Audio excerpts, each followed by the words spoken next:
Bon là, ils sont dans la merde. Hein. Alors tu pensais que c'était la France qui allait avoir le FMI sur le cul? Non. Non, bah non, c'est l'Allemagne. C'est l'Allemagne. Alors, l'Allemagne est en train de s'écrouler tout pareil que la France. On se demande à quoi c'est dû. Hein. Je sais pas, il y a un truc commun, France, Allemagne. Ils sont dans... Oui, dans la merde, ok. Dans l'Union Européenne, voilà. C'est-à-dire qu'avant, c'était des pays qui... tout seuls se démerdaient bien, tranquille, tu vois, ils géraient leurs trucs, ils se démerdaient pas trop mal. Ils rejoignent un truc où ils sont censés être plus forts ensemble. Sauf que t'as plein de pays qui ont rejoint ce truc-là aussi et qui tirent l'ensemble vers le bas. Ouais, mais les pays qui s'en sortent bien, eux, bah du coup, ils sont tirés vers le fond avec le reste. Résultat, on est en train de devenir des pays du tiers-monde. Ouais, les fameux pays riches, tu sais, qu'on t'avait parlé. Bah, c'est baisé, c'est fini, c'est au revoir, merci l'Union Européenne. Hein. Ouais. Non, mais l'Allemagne, là, elle a le FMI au cul. Et vous allez voir que, bah, ils ont les mêmes actions que nous. Alors, c'est assez rigolo, quand tu sais que les politiciens, quand ils veulent nous ajouter du temps de travail à la retraite, ils te prennent en exemple l'Allemagne. Bah ouais, mais l'Allemagne est dans la merde. Donc, je suis pas sûr que prendre l'Allemagne comme exemple, alors que c'est un pays qui est en train de couler, ce soit la bonne chose à faire. Je dis ça, je dis rien. Alors, attends, bouge pas, parce qu'il faut qu'on mette un truc de droit d'auteur. Oui, parce que maintenant, ils me cassent les couilles, même quand je suis sur leur site, à cause de ces petites vidéos à la con qui sont là. Hein, ils disent, ah, dis donc, t'as pris notre contenu. Non, mais la vidéo, on la regarde pas, en fait. Le bazooka budgétaire du chancelier Friedrich Merz ne suffira pas. Le FMI presse l'Allemagne de mener les réformes audacieuses supplémentaires pour relancer son économie. Donc là, on est sur un plan d'austérité. Je vous l'ai déjà dit pour la France, on est au niveau de la Grèce, hein, quand ils se sont mangés le FMI sur la gueule. On vous dit que non, mais oui, mais non, mais il faut pour redresser le pays. Il n'y a pas le FMI derrière, t'inquiète pas, tout va bien se passer. Voilà. L'Allemagne, normalement, se démerde mieux que la France, et là, tu vois dans les titres, non mais regardez, l'Allemagne, elle a le FMI au cul. Oui, sauf que nous aussi, sauf que vous le censurez, en fait. On ne le sait pas. La presse aux ordres, elle ferme sa gueule. La réforme des retraites, la réforme de la sécu, les taxes et compagnie, c'est demandé par le FMI, c'est piloté par le FMI, arrête de te foutre de notre gueule. Avec notre président, le président quoi qu'il en coûte, paye de ta poche. Quoi qu'il en coûte, je t'en mettrai. Alors on va laisser ça là. Le Fonds monétaire international, le FMI, a pressé mercredi l'Allemagne d'accompagner son effort budgétaire de réforme audacieuse. Qu'est-ce qu'une réforme audacieuse? Définir réforme audacieuse. Est-ce que taxer les chiottes, les baignoires, les douches, et taxer le fait que ta maison est raccordée à l'eau, c'est une réforme audacieuse? Je pose des questions. Pour garantir une reprise durable après 2 ans de récession. Arrivé au pouvoir au printemps, le chancelier conservateur Friedrich Merz a fait adopter un bazooka budgétaire. Alors tu vois, ils sont dans la même lignée que Macron, c'est tous les mots guerriers. Le réarmement démographique, nous sommes en guerre contre un virus, etc., etc.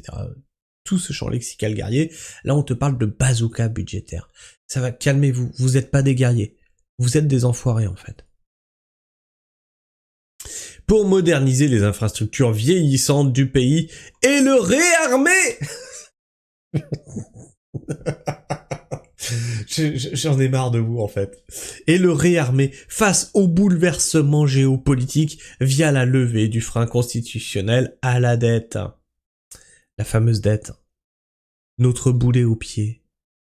Non mais la dette, c'est la croissance. Mais à quel moment vous avez cru ça? Tu crois encore que les licornes et le Père Noël, il existe, toi? Une réforme emblématique qui devrait contribuer à soutenir une reprise économique progressive, approuve le FMI dans un rapport sur l'Allemagne publié après une visite de représentants de l'institution en novembre. Le FMI, ça devrait être dégagé, ça. On devrait leur dire, vous mettez les pieds sur le territoire, à vos risques et périls. Vous êtes en France ici, pays souverain. T'as pas à nous dicter ce qu'on a à faire.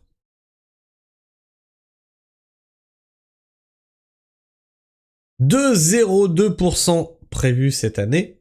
La croissance du PIB allemand devrait s'accélérer pour atteindre les 0,9% en 2026 et 1,5% en 2027. Ce qui est bien, c'est que quand ils font des prévisions, à chaque fois ils tombent à côté, selon les prévisions du FMI. Mais l'Allemagne reste affaiblie par un vieillissement rapide, une productivité en berne et des pénuries de main-d'œuvre, relève le rapport.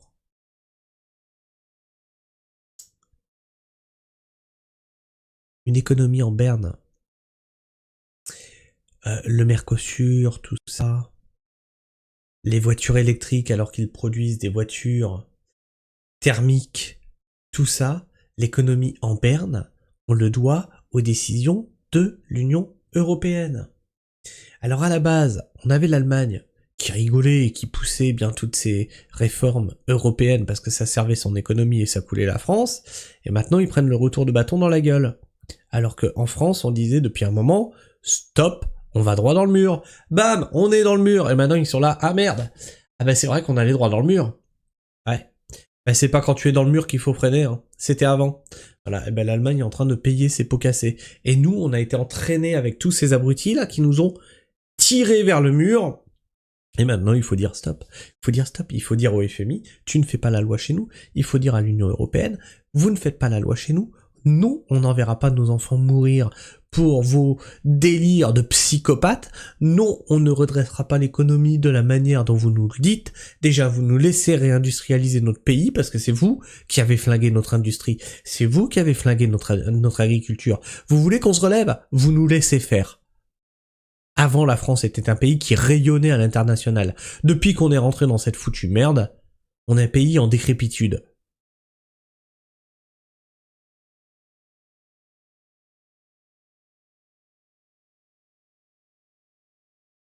Aussi, sans réforme audacieuse supplémentaire, tant au niveau national qu'au niveau européen, l'Allemagne fait toujours face à des perspectives de croissance à moyen terme difficiles, prévient l'institution basée à Washington. Là aussi, il y a un truc, tu vois. On le sait, que tout ça, l'Union européenne, le FMI, tout ça, c'est piloté par les Américains. Alors que De Gaulle s'était battu et démerdé pour que les Américains, après la Seconde Guerre mondiale, ne puissent pas avoir la main sur la France. ONU, FMI, Union européenne. On est verrouillé par ça, d'accord? On est verrouillé par tous ces organismes. Au final, les Américains ont la main sur la France. On n'a plus de président de Gaulle. De présidents qui posent leur testiboule sur la table et qui leur disent maintenant, tu fermes ta gueule. Ici, je suis chez moi. Je fais ce que je veux. Que ça te plaise ou non. Oui, tu peux pleurer, tu peux gueuler, menace, ouais, tu vas me mettre une amende. Rien à foutre. Je parlais la dernière fois quand je parlais de la pilule rouge, je parlais de l'Union européenne, etc. Et que les partis souverainistes, c'était on sort de l'Union européenne et on voit après. Et que je dis qu'il faut d'abord construire une sortie de l'Union européenne. C'est pas je sors, et puis une fois sorti, je me retrouve comme un abruti parce que j'ai plus d'industrie, j'ai plus de monde agricole, etc. Et on m'a dit, mais oui, mais Christophe, c'est pas possible ça, parce qu'en fait l'Union européenne, elle verrouille tout. Et c'est ça que vous comprenez pas. C'est que c'est pas que l'Union européenne verrouille tout, c'est qu'on a des politiciens qui sont des larves. On peut dire non. On a le droit. Vous savez qu'on a le droit de dire non. L'Espagne l'a fait, l'Italie l'a fait, on a le droit de dire ça. Je m'en fous, je l'applique pas. Je suis chez moi. Tu vas faire quoi? Tu vas faire quoi? Au bout d'un moment, on a le droit de dire non. Ah oui, c'est sûr que tu auras toujours des impôts qui vont partir à l'Union européenne, tout le temps que tu fais la reconstruction. C'est-à-dire que ce que je dis, c'est qu'il faut réindustrialiser le pays, refaire un monde agricole solide, bref, se redoter d'un outil d'indépendance, hein, c'est-à-dire qu'on soit pas aussi dépendant de l'Union européenne ou des autres pays pour nous approvisionner. Bien sûr que tout le temps que tu vas réindustrialiser tout ça, tu as de l'argent qui va partir à l'Union européenne pour la PAC, pour les conneries comme ça, tu vois. Bref. Mais en attendant, tu réindustrialises ton pays. Et tu reposes tes testiboules sur la table et tu dis maintenant je fais ça, je fais ça, je fais ça. Qu'est-ce qui m'en empêche? EDF, terminez là vos trucs de concurrence, de machin et tout. EDF se portait très bien avant vos conneries. EDF renationalisé. Que ça vous plaise ou non.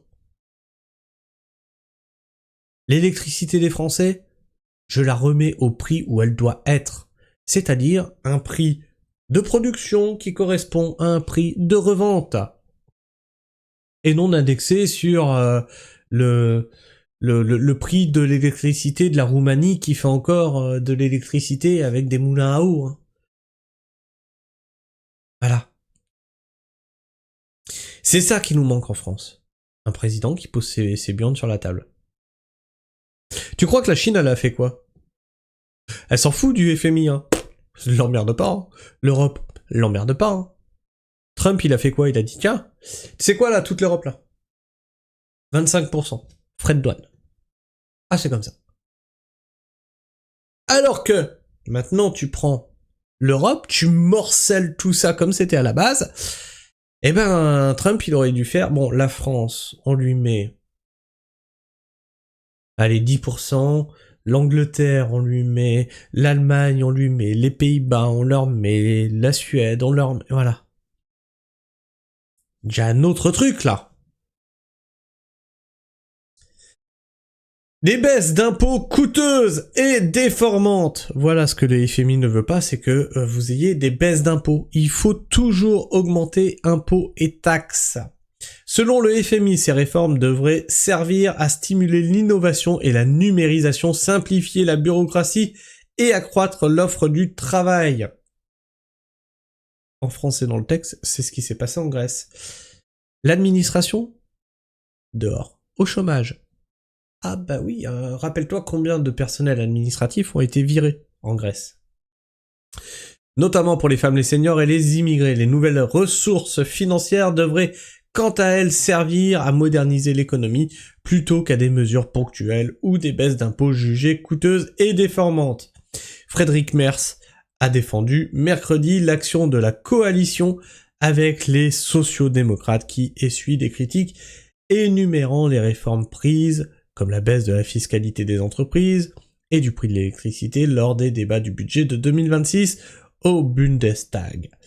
La veille, devant le congrès du lobby patronal, le BDA, il a comparé l'Allemagne à un navire de grande taille qu'on ne peut pas faire virer en quelques jours comme un hors-bord qui effectue un demi-tour car cela prend du temps. Alors ça dépend de ta structure politique. Ça dépend.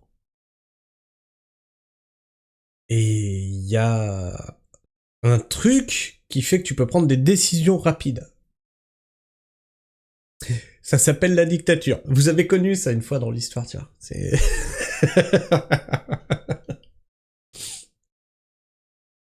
L'économie allemande a subi ces dernières années la hausse des prix de l'énergie après la guerre russe en Ukraine.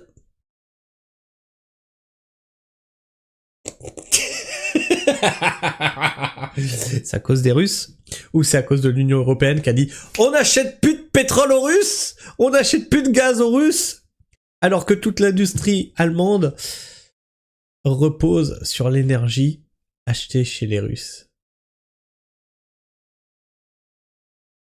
Ils ont dû réouvrir des centrales à charbon. Petit rappel, hein, nos écolos EELV nous disent oui mais regardez l'Allemagne c'est un modèle d'écologie. Hein.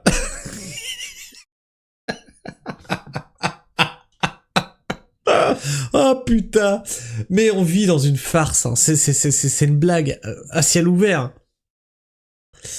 Et a vu son industrie se déliter. Alors là, ils sont en train de te dire, il y a eu une guerre quoi, c'est la faute à pas de chance. Hein. Si ton industrie en Allemagne elle se pète la gueule, c'est la faute à pas de chance. Ça empêche de nommer les vrais responsables. C'est l'Union européenne qui t'a interdit d'acheter du gaz et du pétrole russe. Alors que t'aurais été en dehors de l'Union européenne, tu faisais bien ce que tu voulais. Et je pense que t'aurais sauvegardé ton industrie. Bah, je sais pas, la survie d'un pays repose sur son économie, donc voilà. Sauf que l'Union européenne, elle s'en fout que toi tu coules. Le petit pays, l'Allemagne, s'en branle en fait. S'en branle de ta gueule. Même c'est même mieux, elle t'esclavagise si tu coules. Bah ouais, ça serait con d'avoir des pays qui sont forts économiquement parce qu'ils peuvent s'opposer à l'Union européenne.